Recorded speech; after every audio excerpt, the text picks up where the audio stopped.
Sí, el día de ayer decíamos que íbamos a resolver el caso que tiene que ver con la forma en que se debe presentar los estados financieros y la contabilidad así en general, pero por cuestiones de tiempo no nos alcanzó, así que lo vamos a ver ahora. Se lo voy a dejar acá grabados y vamos a hacer un pequeño recordatorio más o menos de qué se trata. En la clase anterior veíamos las principales características o las principales cualidades que debe de tener un estado financiero como para que pueda ser presentado.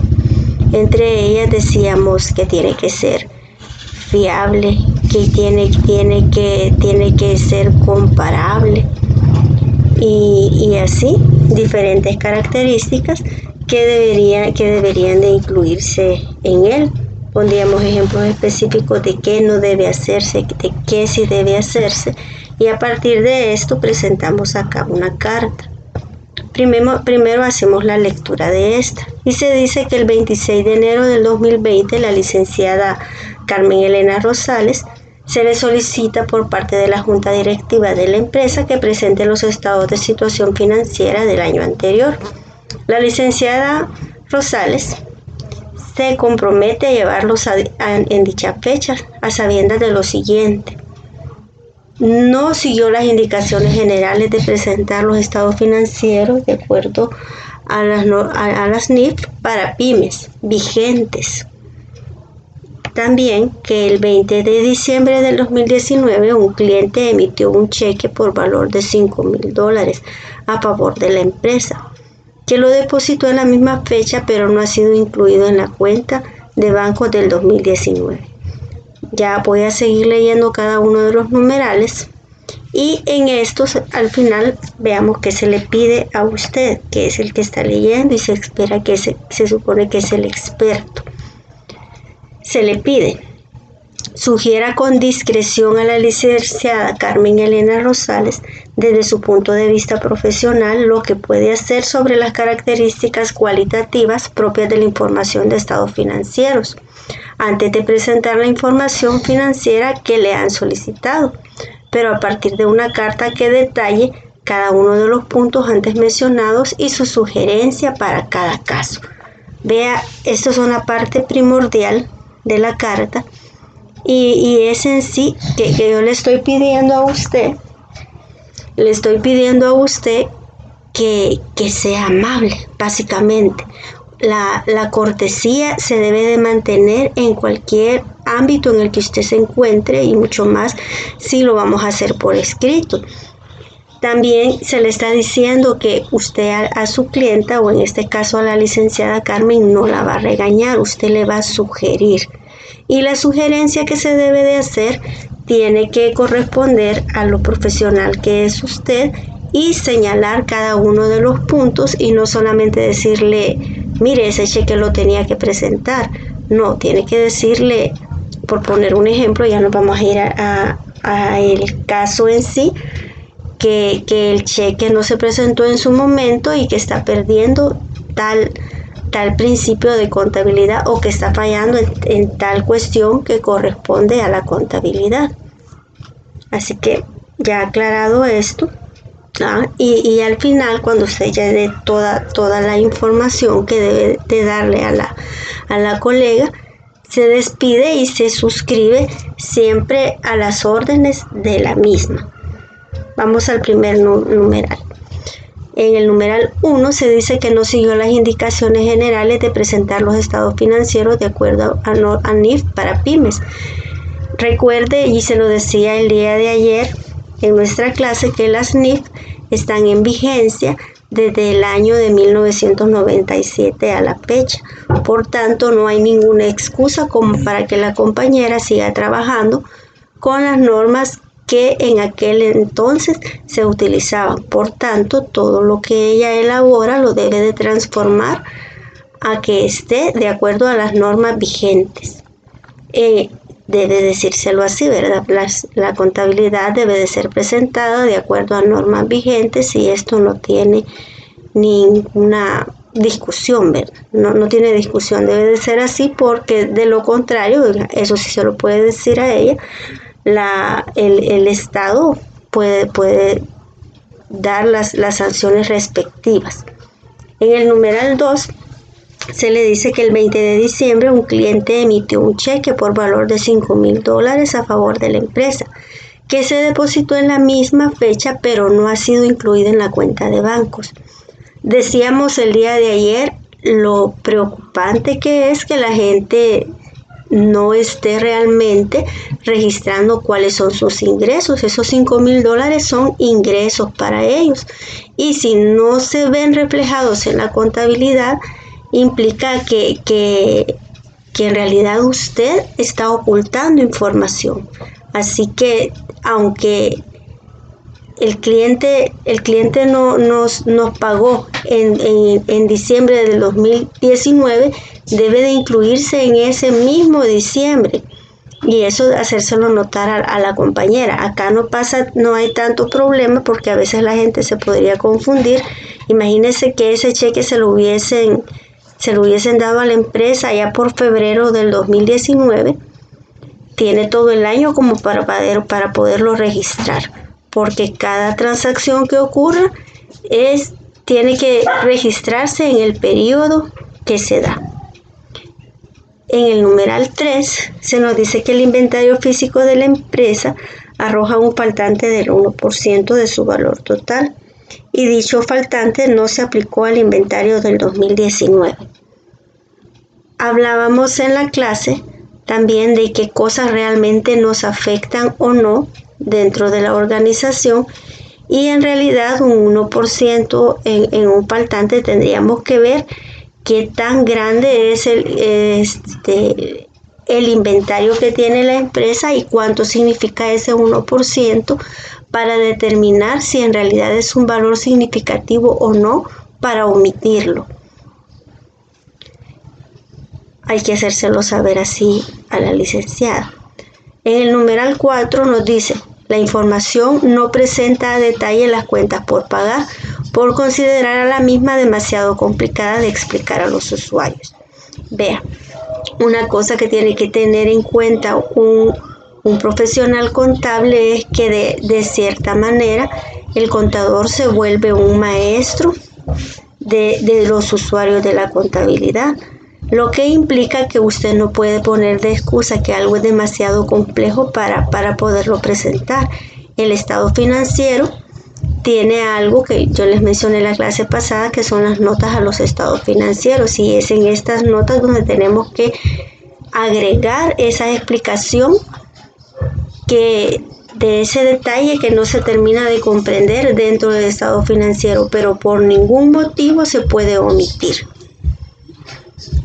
Solamente son esos 4 puntos para este caso, pero ellos en sí tienen que quedar bien claros para su cliente.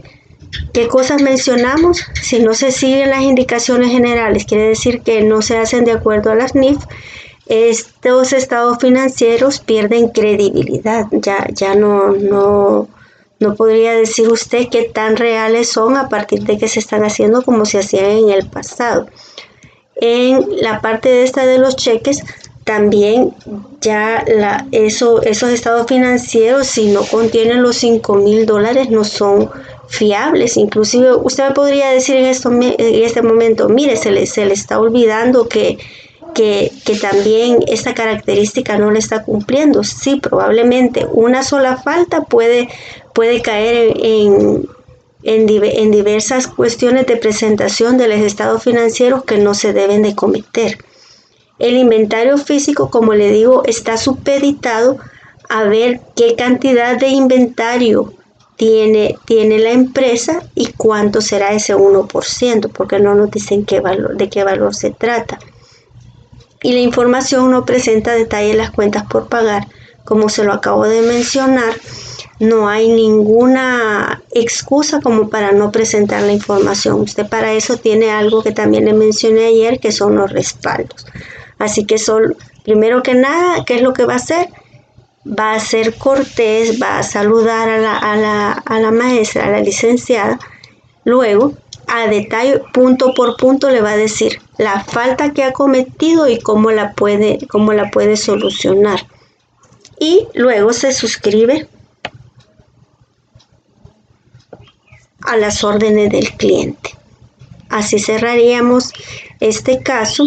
Espero verlo bien redactado porque es parte de lo que le vamos a evaluar. Yo ya les dije más o menos qué detalles lleva y espero que usted me lo entregue la próxima semana.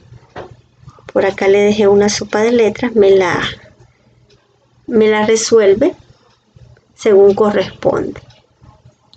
Luego, ahora vamos a pasar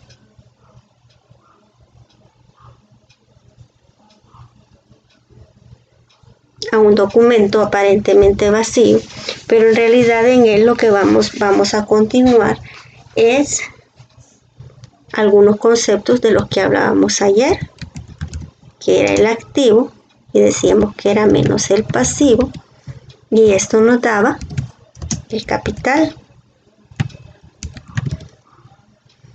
Como bien se mencionó en ese momento, esto es una fórmula y las fórmulas pueden sufrir algunas transformaciones. Veamos formas en las que se puede trabajar con la ecuación contable, y sería el capital lo mantenemos en el mismo lugar y el pasivo que estaba con signo negativo pasa al otro lado con signo positivo. ¿Qué nos está diciendo con esto? Que el valor que tengamos de activo, que decíamos el día de ayer, que el valor que tengamos de activo, que son los bienes, sería igual al valor que tenemos de capital más el pasivo. Quiere decir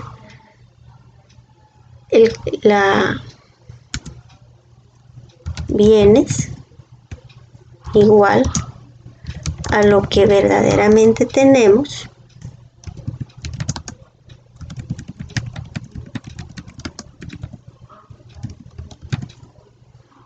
más nuestras deudas y obligaciones.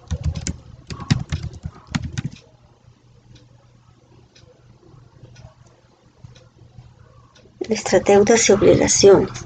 Vaya. ¿De qué otra forma lo podríamos representar? Si al activo le restamos el capital, tendríamos que obtener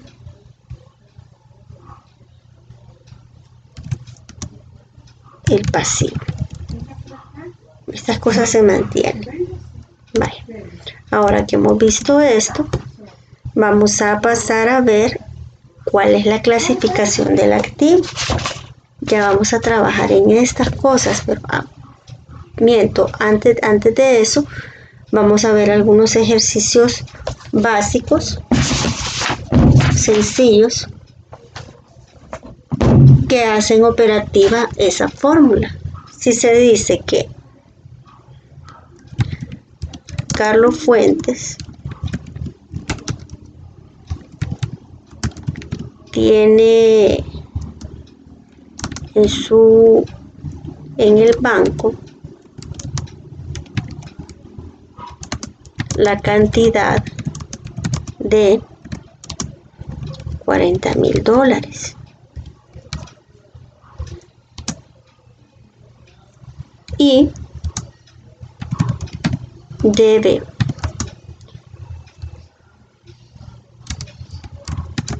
a la Curazao la cantidad de $3,000.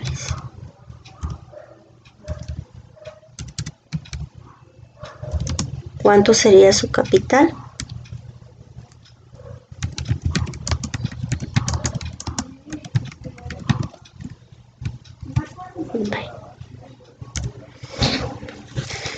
Vamos a primero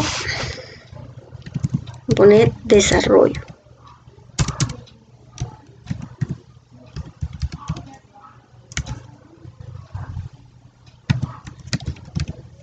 Decimos que el activo es un bien y el bien de Carlos en este momento se podría decir que son los $40,000.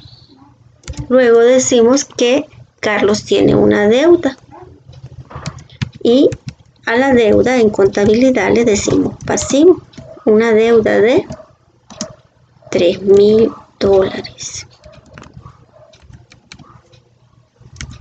Y lo que queremos conocer es el capital.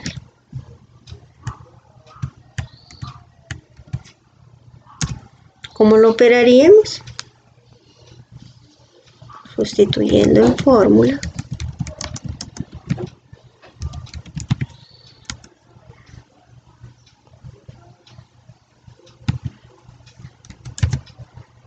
Activo menos pasivo.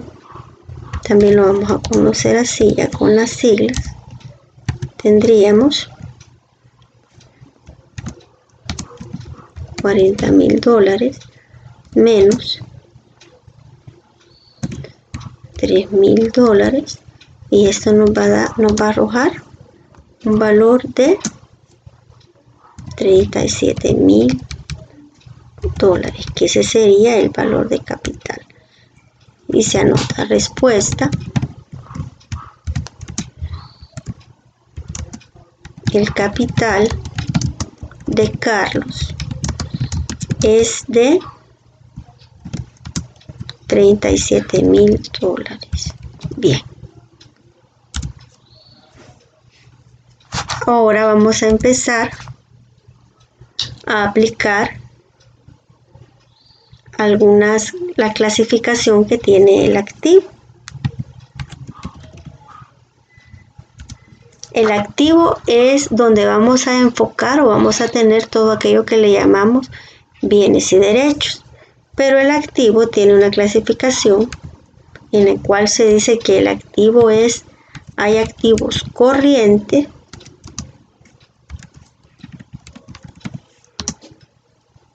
o también se le llamaba antes activo circulante. Y se llama activo corriente, o se le decía antes activo circulante, porque son todos aquellos bienes y derechos que están más propensos a convertirse en dinero contante y sonante. Y la forma en la que se van a clasificar lleva siempre esa tendencia. Mientras más cercano está a ser dinero, más circulante se puede decir que es. Quiere decir que mientras más posibilidad tenemos de que ese activo nosotros lo podamos utilizar o lo podamos gastar, se dice que ese activo es más corriente. Luego tenemos otros que se llaman activo no corriente.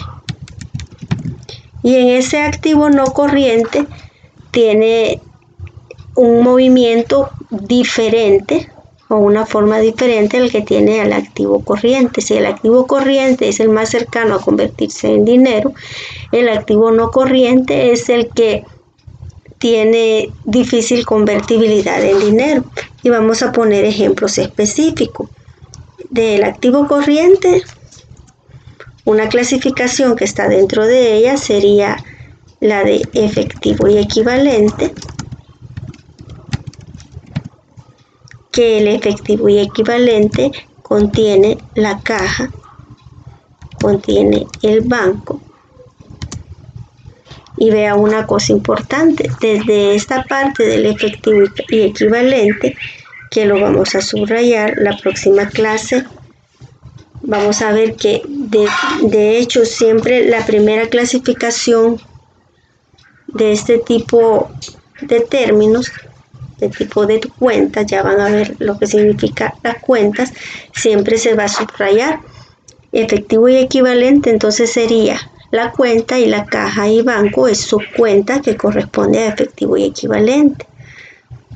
Veamos cómo se cumple en esta cuenta lo que les acabo de mencionar de los activos corrientes.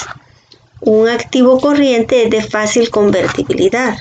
La caja, si lo ponemos en el caso de una empresa, es el dinero que mantenemos en la empresa en sí, el contante y sonante. El banco es el dinero que tenemos en el banco, valga la redundancia, pero que probablemente no está cerca de la empresa. Por tanto, entre la caja y el banco, lo que se vuelve más circulante o lo más corriente o lo más fácil de convertir sería la caja.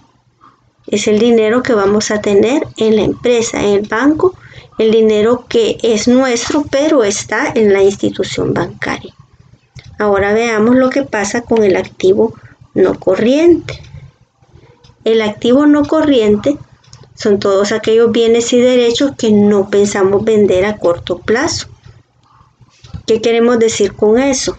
Que acá podríamos ubicar, no voy a agregar todavía la clasificación, pero podríamos agregar inmuebles. Podemos también agregar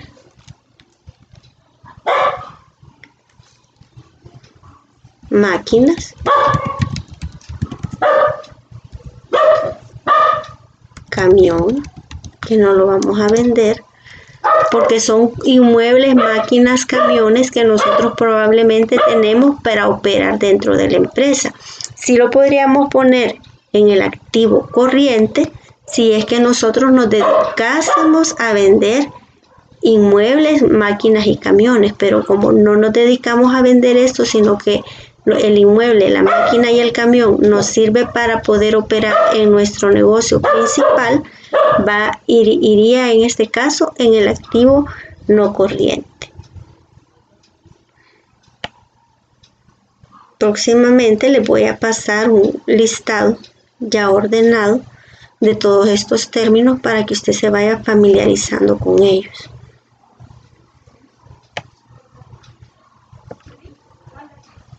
Bueno.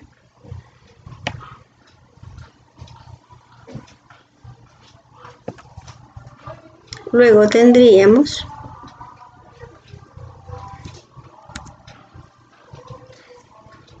los pasivos, que son las deudas y obligaciones. El pasivo también se clasifica en pasivo corriente y en pasivo no corriente. En el pasivo corriente vamos a ubicar todas aquellas deudas que son a corto plazo y son deudas que tenemos a menos de un año o a un año.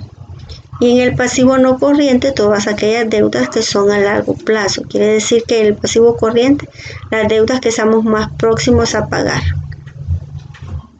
Vamos a quedarnos hasta acá para que vayan ustedes acoplando ya esta información y nos vemos en la clase. Y espero que me definan todos estos términos. Muchísimas gracias por su atención.